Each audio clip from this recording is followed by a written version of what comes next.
Nathan, yesterday you lucky dog, you got to review the Focus ST, and today we're going to do the second car in that mashup, the Nismo, there it is, Juke. Nissan Juke. And here comes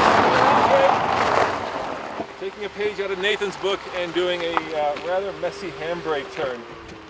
Andre, thank you for bringing the vehicle. Do you have the keys? Dude, I did not know you were Buffalo. Да, я бизон.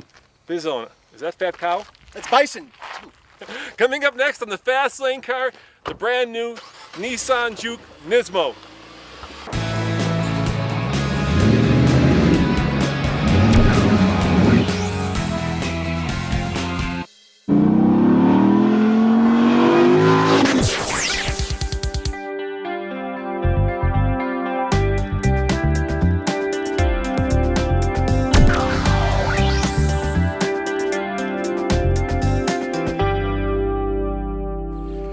Style in the Nismo Juke.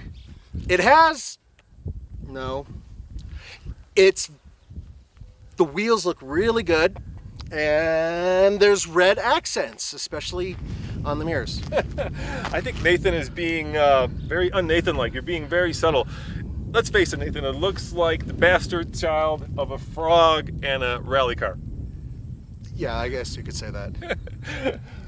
Yeah, looks are not its strong suit by any means. I'm not going to slap its tush. To be fair, I think that the Nismo version of the Juke is by far the best looking Juke there is. Not only do you have these red accents, like here on the rearview mirror, over here on the steering wheel, but you've got this really cool body cladding. You've got a special bigger spoiler that doesn't have a hole in it, don't ask me why. And of course, best of all, you get a car that's lowered by a little bit and 9 more horsepower. Folks, what you're looking at is a 197 horsepower 4-cylinder engine that puts out 184 pound-feet of torque, and it's direct injected, it's turbocharged, it's a 1.6 liter, and it's hooked up to a CVT transmission to all 4 wheels. Yes, it's a Nissan, so yes, it has a CVT. It doesn't have paddle shifters, which would be nice, but the interior is modern. It's got that motorcycle theme, which keeps it fresh and young. And best of all, there's a little switch here that lets you switch from 2-wheel drive to 4-wheel drive. So me and Nathan, I think, are going to find out 0 to 60, which is faster in front-wheel drive or all-wheel drive. Okay, Kyle, you ready, buddy? Let's do this.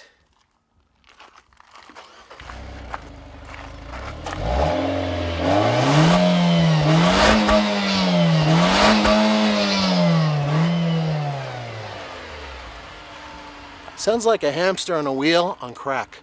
Should we burn out, Nathan? All right, good luck with the CVT. There we go. Woo, that's the burnout. Wait, allow me. We burned out. All-wheel drive with the CVT, it's not going to burn out.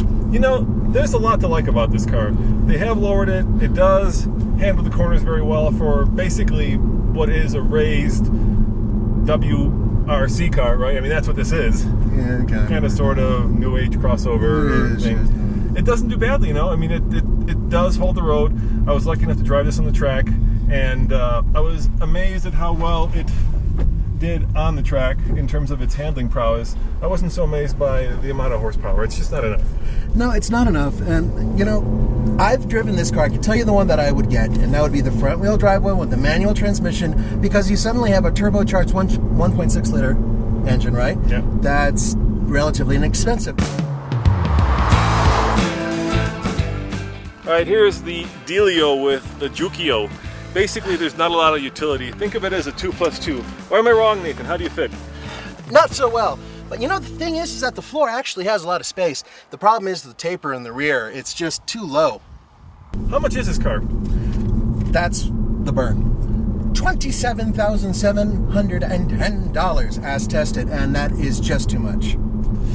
Yeah, but you do get all-wheel drive. You get this funky control, which lets you see how much torque the engine's putting out. You can see what the turbo is doing. I mean, there's a lot of cool kind of new age. Yeah.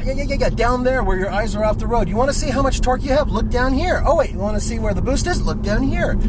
I'm sorry, but that's another issue, and they've never fixed this from the beginning. And here's another thing. Would you rather have this or a WRX? Ugh. Oh, don't even act like you're deciding. Yeah, okay. I'd rather have a WRX. A WRX, you could just, it's like the buzzing. You can go right there all day long, and it's just the best. But this car, it's really good. I got to admit, it drives nice. It's fast. It handles great. But in the end, it's still a Nissan Juke.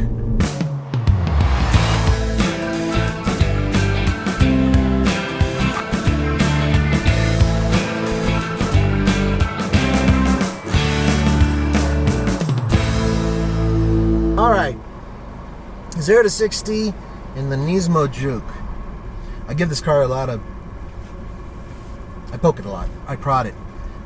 I say bad things about it, but I really don't mean it. Let me shut the AC off here.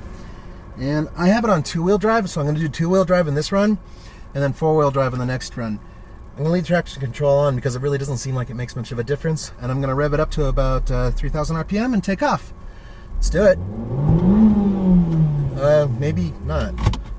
Let's try that again. Oh, it only lets me rev up to 2,200 RPM, but we're off. Come on. Come on. Ooh. That wasn't so good. 9.16. Here, have a look. Down. Can you see? 9.16.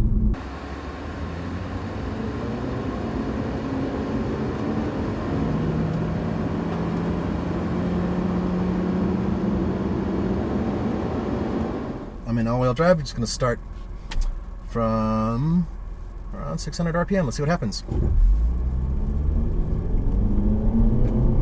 I feathered into it. 7, 8, 9. Wasn't as fast. Surprise, surprise, surprise.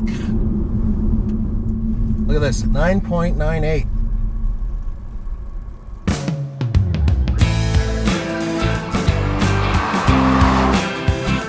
On the TFL scale of buy it, lease it, rent it, or forget it, Nathan, what do you give the Juke Nismo? Just like the last Juke I drove, I'm going to give this one a lease it. It's a good car from the inside out. You know, I'm going to agree with you. I think if you're going to get a Juke, definitely get the Nismo because it looks almost butch. Almost. And yeah, lease it is a good rating for a car that I think is very good on the track. Now, come back tomorrow when we do the third car in our mashup, the Golf R. Nathan, people may be wondering, how can you mash up a Focus ST with the Nismo Juke with a Golf R? It's very simple, folks. We're not smart enough to do anything else. That's why we call it a mashup. As always, this is Roman. And Nathan. See you next time. Ciao.